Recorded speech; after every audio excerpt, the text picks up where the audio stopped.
Menyikapi konflik Iran dengan Amerika dan Israel hari ini, ternyata masih ada dan cukup banyak kawan-kawan yang belum bisa move on dari keterlibatan Iran dalam konflik Suriah. Bahkan ada yang masih mengungkit perang Iran-Irak yang terjadi lebih dari 40 tahun lalu. Setiap kali Iran disebut, narasinya hampir selalu sama, bahwa itu konflik sekte, Syiah versus Sunni. Dan ujung-ujungnya kembali pada slogan lama, Syiah bukan Islam.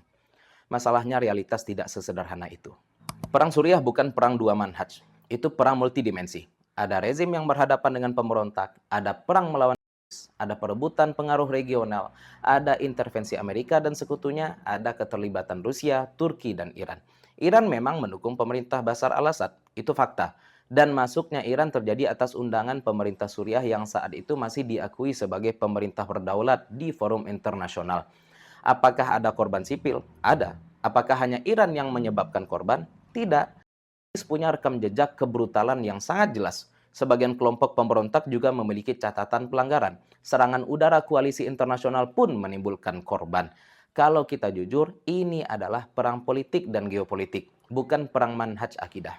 Hal yang sama berlaku pada Iran-Iraq War. Itu bukan perang Sunni versus Syiah. Itu perang perebutan wilayah, rivalitas regional, dan ketakutan Saddam Hussein terhadap revolusi Iran yang berpotensi mengguncang stabilitas kekuasaannya. Banyak negara Arab Sunni mendukung Irak. Banyak kekuatan Barat pun terlibat karena kepentingan strategis. Itu konflik politik dan keamanan regional, bukan konflik manhaj.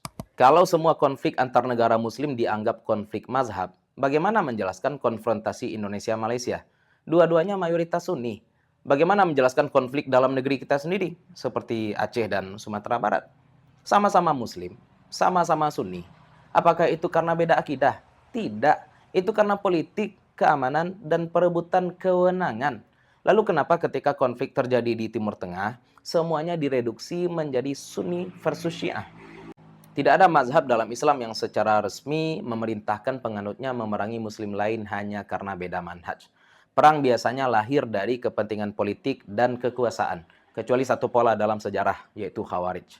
Mereka mengkafirkan Ali bin Abi Thalib, lalu mengangkat senjata memerangi beliau. Polanya jelas, takfir dulu, halalkan darahnya, lalu deklarasikan perang. Dalam era modern, pola pikir seperti ini tampak pada kelompok seperti yang mudah mengkafirkan pemerintah dan masyarakat muslim, lalu melegitimasi kekerasan atas nama agama. Itu bukan manhaj Sunni, itu juga bukan manhaj Syiah, itu manhaj takfiri. Oh ya, satu lagi. Orang yang gemar menyederhanakan konflik ini kebanyakan saya lihat juga mengkultuskan Saudi Arabia. Bisakah kawan-kawan jelaskan keterlibatan Saudi dalam perang Irak, Sudan, atau Yaman yang notabene negeri-negeri muslim dengan mayoritas Sunni? Dan tidakkah kawan-kawan tahu bahwa berdirinya Saudi dahulu juga melalui peperangan melawan Kekaisaran Utsmaniyah yang notabene-nya juga Sunni? Kalau semua konflik otomatis dianggap perang mazhab, bagaimana kawan-kawan menjelaskan hal ini? Kita tidak sedang propaganda, kita sedang mengajak berpikir adil. Emosi terhadap satu negara jangan sampai membuat kita kehilangan objektivitas.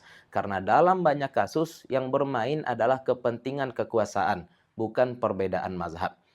Dan pertanyaannya sederhana, apakah karena perbedaan manhaj, lalu kita lebih rela berdiri satu barisan dengan Zionis daripada dengan sesama ahli kiblat, meskipun beda manhaj?